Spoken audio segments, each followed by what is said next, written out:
Hello. Today I thought I'd go over how to export a UV layout from Blender given a GTA 3D model. This is useful for people who don't necessarily want to get into 3D modeling itself, but the UV is helpful for people retexturing in Photoshop to see where their texture should begin and end. What a UV is basically taking the 3D model and unfolding it like origami and putting it on a 2D flat image so you see where all of the seams begin and end basically. The two things you're going to need that I'm not going to install live on video right here are going to be CodeWalker. If you've never heard of CodeWalker before, you don't know what it is, there is a Discord I will link in the description. The Discord is always going to be the most reliable way to get the latest version, so I recommend. I think it is on GTA 5 mods, but that's not where you want to download it from. I don't know if that's up to date, and usually it is out of date. So just join the Discord. There's a releases channel right at the top. You just download the latest release from in there, unzip it, and this is what you should be looking at if you've never seen it before. When I say CodeWalker, you'll notice there are different EXEs in here. CodeWalker EXE itself is not the one we're going to be using. We're actually going to be using RPF Explorer, so you'll see people when they message in Discord, they'll call it CodeWalker RPF or CW RPF. They mean this separate EXE, and you obviously can launch this separately from CodeWalker itself. So the thing, if you're making a shortcut or anything to put on your desktop, the RPF Explorer is what you want. And when you open it up, this is what it's going to look like. This is basically every file in your GTA installation, and this is how we're going to actually grab the model once we need it.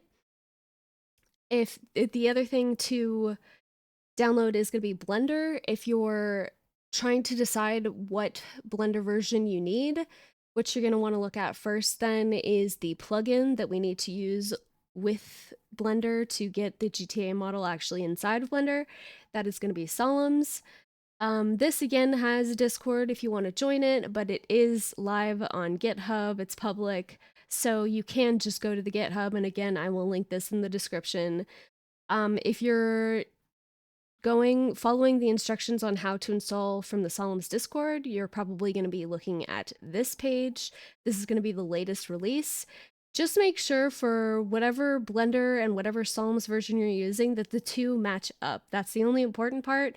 You can see this sollumz 2.4.1 is for Blender 4.1. So if you're, if you want to use this version, then download Blender 4.1. Me personally, I'm going to be using Blender 4.0, and that's only because 4.1 just came out a few days ago, so I haven't updated anything yet. But just make sure that you're matching versions whenever. And if you don't know how to get to later, older versions and stuff like that, first of all, if you're looking at this page, you go over here to this releases button. And if for any reason you were on the latest release, it's again right up here. You just go to releases, and this will be all versions past and present of sollumz.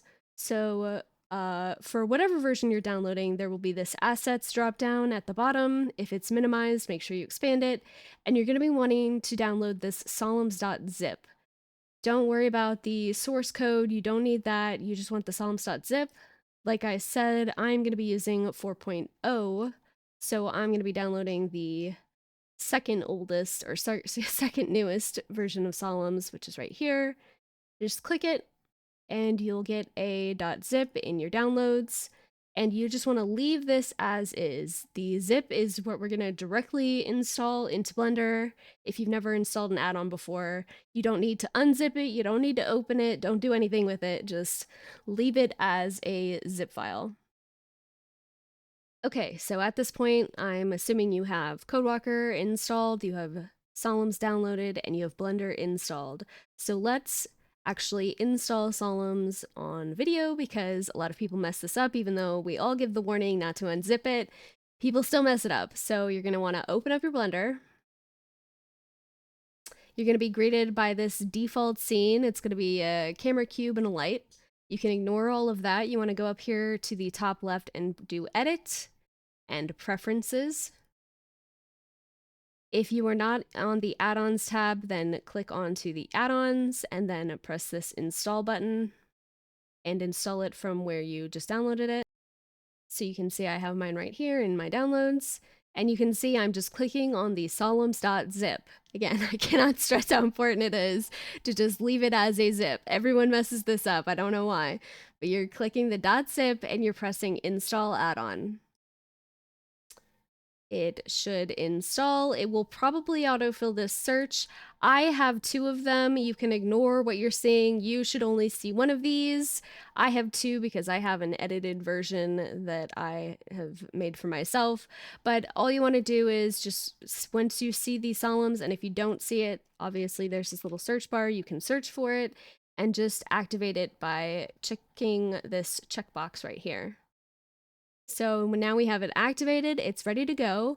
Anytime I install a new add-on, what I like to do is just close out of Blender and restart. That way everything's started up fresh and new, and I know that everything is working. So we have sollumz installed, we've got Blender ready to go. All we need now is our model.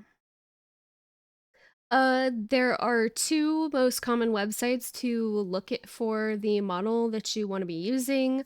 Obviously, there is Forge.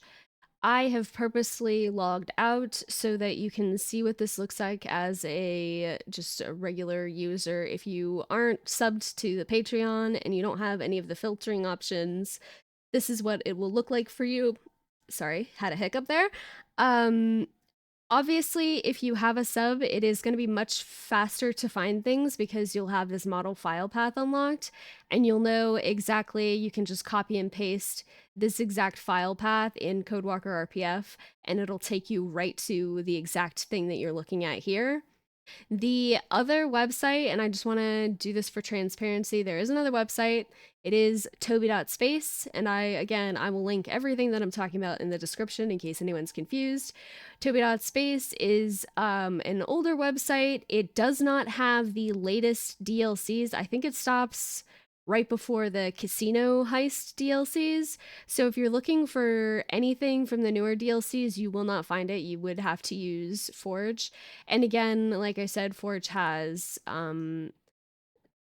the direct file paths and stuff like that. So I'm not trying to advocate for one or the other. I'm just trying to make you aware of like what you can use to look at models, to find them before you just to see what you want to edit, you know? The advantage of Toby.space is that it has the prefixes named right underneath all of the files.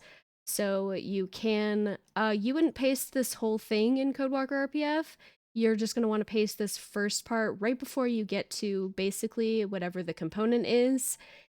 If you are brand new to GTA modding, this is your first time retexturing anything and you don't really know what's going on.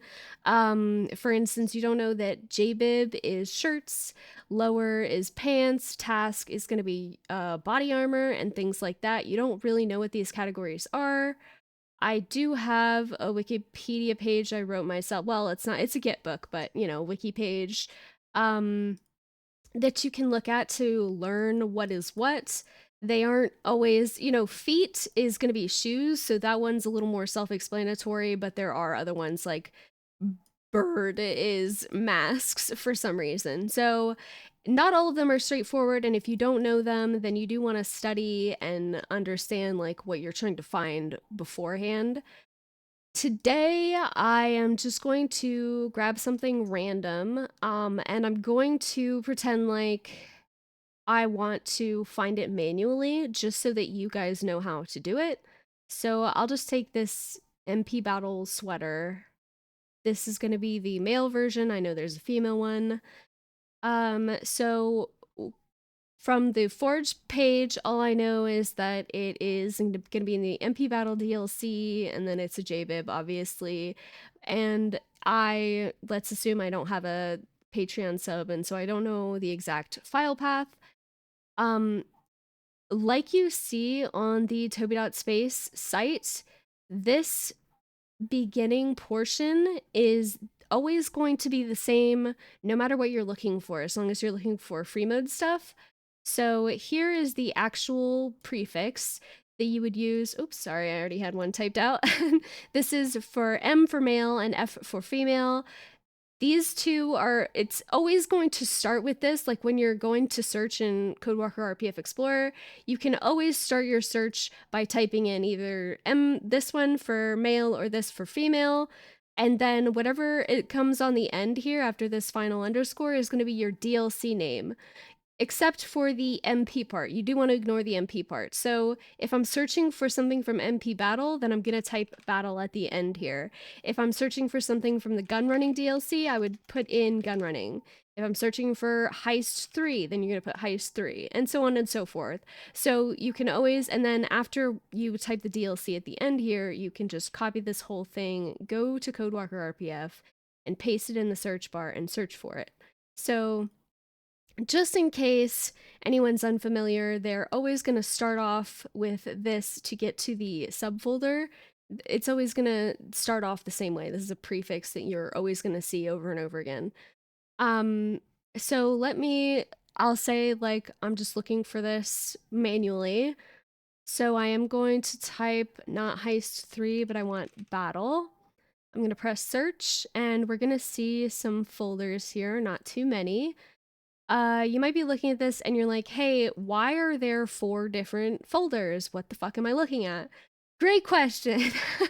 So the first folder usually that you see, I think if you sort by path, it would be the best.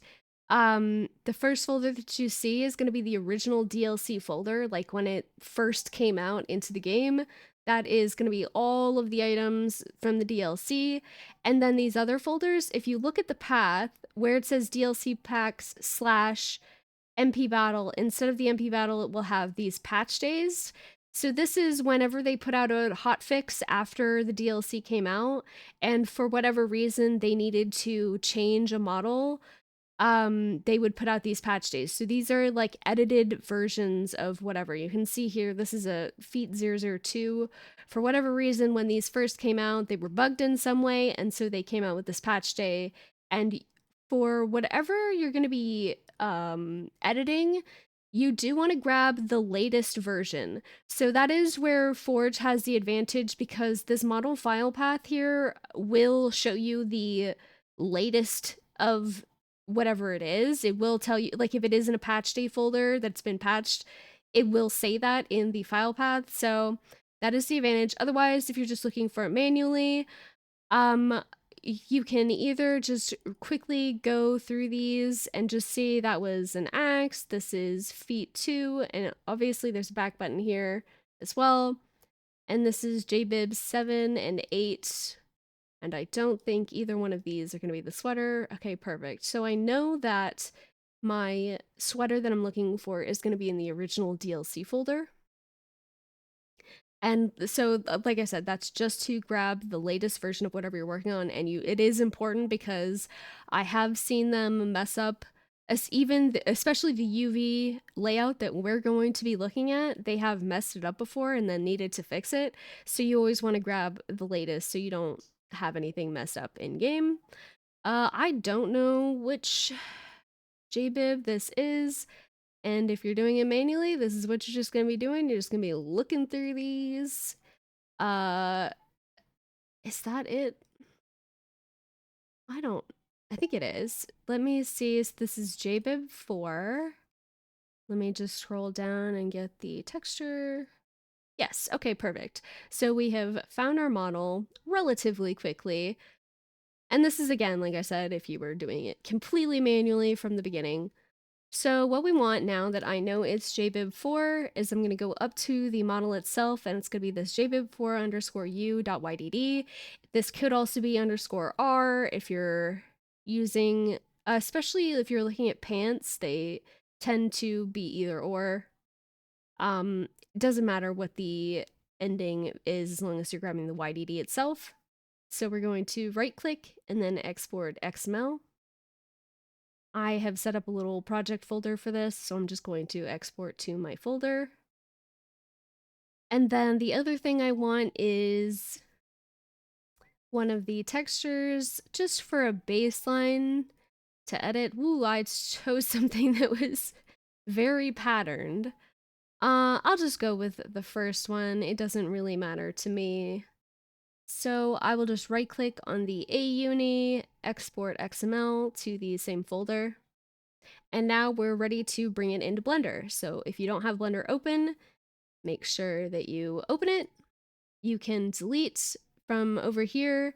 You can left click and drag and delete all of these by right clicking and doing delete hierarchy. That's just the easiest way to get rid of them all. And then what we're gonna do now that we have a nice blank canvas is go up to File, Import, and then CodeWalker XML. And if you don't see this, it is because you do not have the add-on actually activated in the add-on preferences. Like you didn't check that checkbox like we did earlier. So just import it from the project folder that you have. You can see I have my project folder here. And then here is my .ydd.xml. You don't have to worry about any of these options on the side. It's not important to you for what you're doing. So you can just press import CodeWalker XML. And to zoom in and out, if you're, I'm assuming completely new to Blender, to zoom in and out is going to be your scroll wheel. To rotate around like this, you would hold down middle mouse button.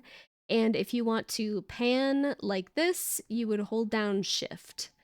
So this is middle mouse button, this is shift, and middle mouse button together, and then this is scroll wheel. So I find it intuitive, but obviously I'm biased because I use this all the time. So here we have the 3D model of our sweater. What we're gonna do, and this is left clicking to select it, you'll see this orange outline. We're going to go, with it selected, go over to UV editing, this tab up here. And you will see something like this. This is going to split your view into two different windows. You can see this bar in the middle. You can move this to make one side or the other bigger. You can zoom in individually on the left and right. So it is, you know, like I said, two separate windows. And again, I'm just going to pan and zoom in to get it a little straight in my eyes.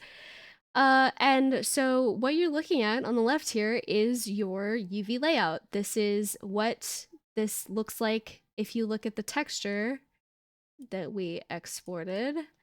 This is how it would lay out on this texture. And if you want to actually preview that in Blender, what we're going to do is we're going to go up on the right-hand window and we're going to go up to the top here. We're in 3D viewport right now. What we're going to do is go down here to shader editor. And I'm going to warn you that this is going to look scary when you click on it. You're going to be looking at this, and again, same controls. I'm doing middle mouse button right here to move and scroll wheel to zoom in and out. Just zoom out until you see something that looks like this, and you're like, hey, this looks like hell. And I'm like, yeah, you're right, it does. But we don't have to worry about a majority of what's going on here. All you have to worry about is if you zoom in slowly to the left here, you're going to see these orange boxes.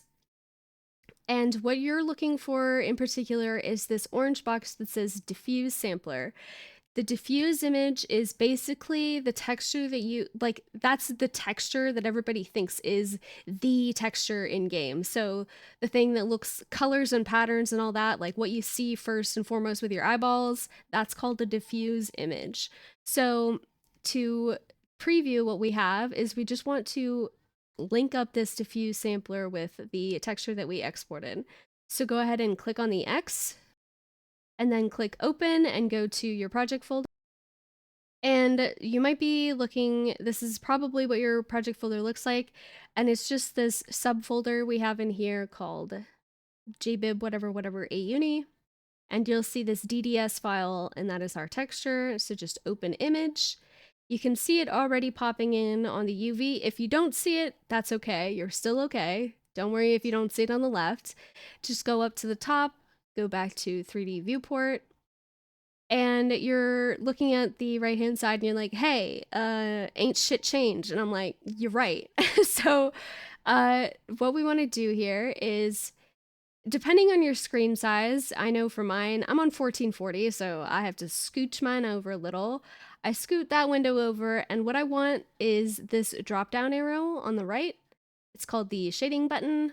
We're gonna go up, click it, go to color, and then texture, and you will see your nice texture pop in. What I also like, personal preference, up to you, I like to go lighting and I like to do matte cap instead of studio lighting. That makes it a little less shiny. And if you're looking at this and you're like, hey, all these orange lines are annoying, we're in edit mode right now. And if you somehow accidentally exited this mode, you should know that just pressing tab will bring you in and out of edit mode with whatever you have selected. So you select your object and then press tab. You can go in and out of edit mode. And you can see our UV layout coming in and disappearing over here.